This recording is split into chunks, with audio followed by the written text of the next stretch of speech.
Ainda para a gente falar sobre essa discussão do orçamento e de quem controla principalmente o orçamento, recebo agora a cientista política Graziela Testa, da FGV de Brasília, já aparece aqui na tela comigo. Graziela, muito boa noite, sempre um prazer dividir tela contigo e te ouvir.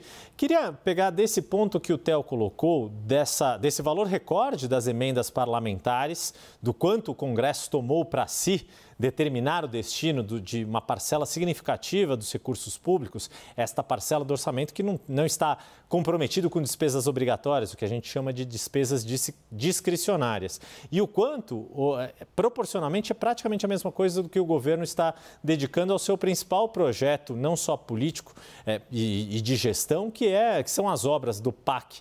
O quanto, na sua avaliação, isso compromete não só as relações entre governo e Congresso, entre executivo e legislativo, mas o próprio poder que o presidente da República tem de influenciar o processo eleitoral nas cidades, nas eleições municipais, o quanto também os deputados e senadores ganharam poder de influência nas disputas eleitorais e nos seus redutos. Mais uma vez, uma boa noite. Obrigado por estar conosco aqui no Prime Time.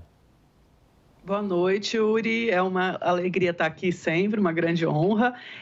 E para falar desse tema que é tão central para a gente discutir a relação dos poderes. Talvez o orçamento seja o momento em que a gente observa de forma mais precisa como mudou essa relação entre executivo e legislativo no Brasil, porque quando a gente olha para os valores das emendas e para os valores do PAC e como os valores do PAC foram reduzidos ao longo do processo legislativo, a gente começa a ter dimensão de como o legislativo ganhou importância diante do executivo, né? Então, hoje a gente tem praticamente o legislativo e o executivo compartilhando as despesas que são, como você colocou muito bem, discricionárias. O grosso do orçamento tem muito pouca capacidade de ingerência de quem quer que seja, porque está comprometido com dívida pública, com despesa obrigatória, que é pagamento de servidor, enfim, né? Então, o que importa, de fato, o que vai imprimir o significado do que é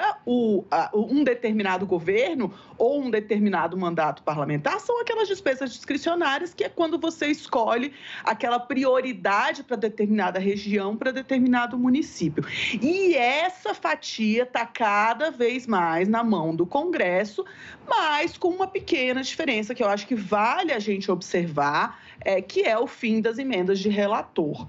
E aí, nesse ponto específico, Yuri, eu acho que a gente vai, esse ano, entender para onde vamos nessa definição do orçamento. Não tivemos emendas de relator, que era aquela categoria menos transparente de emendas, que foi chamada por alguns de orçamento secreto, mas a gente tem outros tipos de emenda coletivas, né? Então, emendas, sobretudo as emendas de comissão e de bancadas. Essas emendas que a gente precisa observar qual vai ser o uso feito delas. Então, acho que o mais importante é, daqui em diante, a gente ter olho para isso, a gente ter uma fiscalização de fato de como estão sendo executadas essas emendas, porque o risco maior é que haja uma baixa coesão nesse gasto das emendas parlamentares, né? A emenda parlamentar não é um problema em si, é uma ferramenta que é válida e é importante, porque, de fato, pode ser que o parlamentar tenha domínio da necessidade da sua região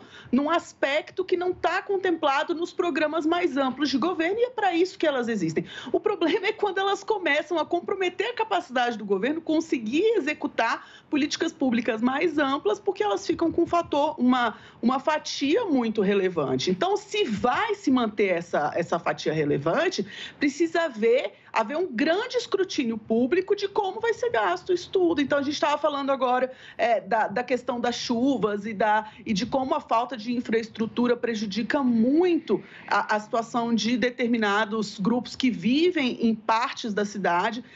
Esse recurso pode ser usado pelos parlamentares para se fazer obras de infraestrutura. Ele vai ser usado, né? Então, se os parlamentares eles querem ser responsáveis por uma parte do orçamento público, ora, eles precisam ser também responsabilizados pelo uso que é feito desse recurso. Tá aí a chave da questão, né? A quem tem a responsabilidade depois, os ônus e os bônus da qualidade da decisão que tomou. Graziela Testa, cientista política da FGV Brasília, muito obrigado mais uma vez pela sua participação aqui no CNN Prime Time. Um bom fim de domingo, uma boa semana. Sempre um prazer, eu que agradeço, Yuri. Boa semana. Obrigado.